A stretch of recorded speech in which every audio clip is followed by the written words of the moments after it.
بصوا بقى، النهاردة معانا تجربة خفيفة ولطيفة لمشروب غازي ألسي كولا. هو مشروب سعودي الأصل ومنتشر اليومين دول، سهل تجيبوه من أي هايبر ماركت تحت البيت. أنا متشوقة جدا للتجربة. أنا دليدة اللي ما يعرفنيش، ويلا نجرب حاجة جديدة. خلونا نجرب. نقول بسم الله.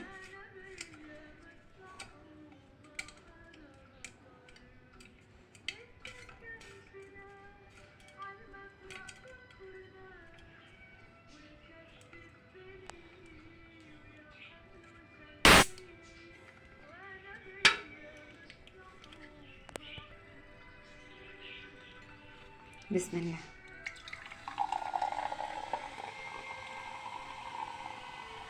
سامعين الصوت يا جماعة؟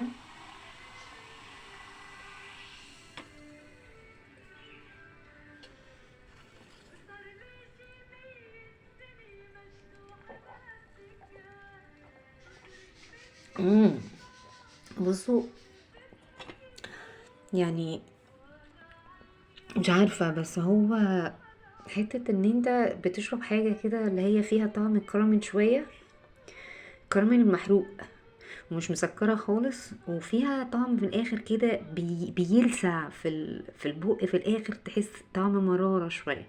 فاعتقد يعني اللي بيحب طعم الكولا الاصلي هيتصدم في طعمها زي ما انا ما اتصدمت كده في طعم مرارة سيكا طبعا. واللي بيحب الطعم القوي، طعم الكولا القوي، اعتقد هتعجبه.